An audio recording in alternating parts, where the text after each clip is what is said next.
భారతదేశంతో పాటు ఆంధ్రప్రదేశ్ రాష్ట్ర రాజకీయాలలో ఒక పెను తుఫాన్ ప్రారంభమైంది.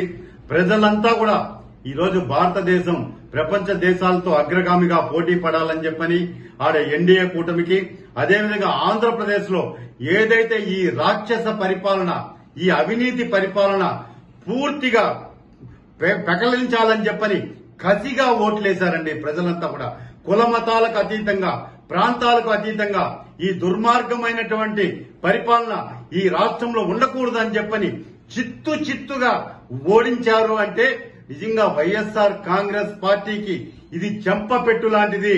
ముఖ్యంగా తిరుపతి పవిత్ర పుణ్యక్షేత్రం శ్రీ వెంకటేశ్వర స్వామి పాదాల చెంత ఉన్న మేమంతా కూడా పదే హెచ్చరించాం ఈ రాష్ట్ర ప్రభుత్వాన్ని. అయ్యా జగన్మోహన్ రెడ్డి, వెంకటేశ్వర స్వామి జోలికి రావద్దు, వెంకటేశ్వర స్వామితో చెలగాటం ఆడద్దు, ఆయన డబ్బుని తాకద్దు, నిప్పుతో చెలగాటం అగ్గిని తాకినట్లే అని చెప్పి హెచ్చరిస్తే అధికార బలంతో, అహంకారంతో కళ్ళు నెత్తికెక్కి ఈడ ఒక అధర్మారెడ్డి, ఒక నీచుడు, ఒక ధర్మారెడ్డిని తీసుకొచ్చి నువ్వు కొండ మీద మూడోసారి కూర్చోబెట్టి వెంకటేశ్వర స్వామికే పంగనామాలు పెట్టాలనుకుంటావా? ఈ రోజు నీ చరిత్ర వైఎస్ఆర్ కాంగ్రెస్ పార్టీ శాశ్వతంగా భూస్థాపితం చేసేశాడు వెంకటేశ్వర స్వామి.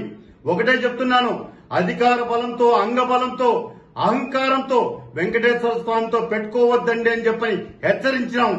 ఈ రోజు ధర్మారెడ్డి పెట్టుకొని ఇష్టానుసారంగా భక్తుల మీద మీ దాడులు.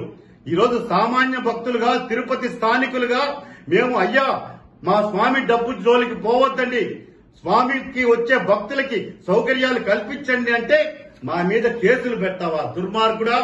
ఈ రోజు నువ్వు పెట్టిన కేసు నిన్ననే హైకోర్టు కొట్టేసింది. నా మీద పెట్టిన కేసు ఇదే భగవంతుడు భక్తుడికి ఇచ్చిన విజయంగా భావిస్తున్నాం.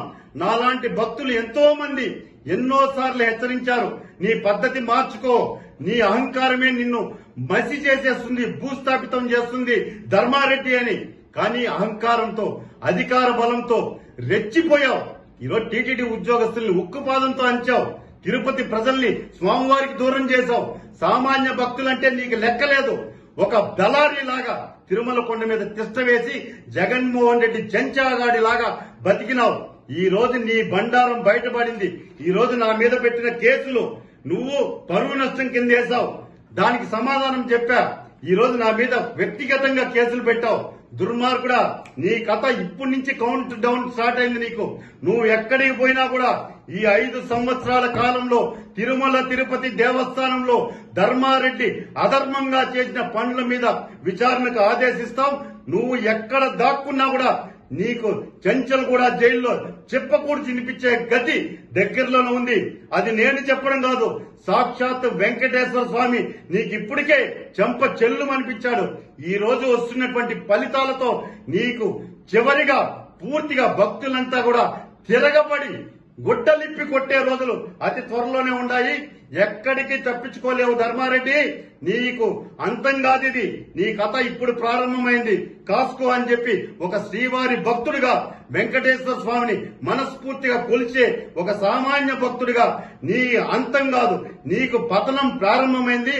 నువ్వు ఎక్కడెక్కడైతే అక్రమ సంపాదన వెంకటేశ్వర స్వామిని అడ్డం పెట్టుకుని జగన్మోహన్ రెడ్డికి చేర్చావో వాటన్నిటినీ కూడా పైసాకు పైసా వడ్డీతో సహా వెంకటేశ్వర స్వామి ఉండికి చేర్చే బాధ్యతని శ్రీవారి భక్తుడిగా మేమంతా కూడా తీసుకుంటామని చెప్పని ధర్మారెడ్డికి చివరి గడియలు ఆరంభమైనాయి. తోలు ఒలిచేస్తారు భక్తులంతా కూడా. ధర్మారెడ్డి కాసుకో, నీ టైం దగ్గర పడింది, కౌంట్ డౌన్ ప్రారంభమైంది. మూటాముళ్ళు సర్దుకొని వెళ్ళిపోవాలనుకుంటున్నావు, నిన్ను పంపించే ప్రసక్తే లేదు. నువ్వు ఉండాలి. నువ్వు ఎక్కడెక్కడైతే అక్రమంగా సంపాదించిన ఆస్తులన్నీ వెంకటేశ్వర స్వామి ఖాతాలో జమ చేయిస్తామని చెప్పని ధర్మారెడ్డి హెచ్చరిస్తున్నా, కాసుకో.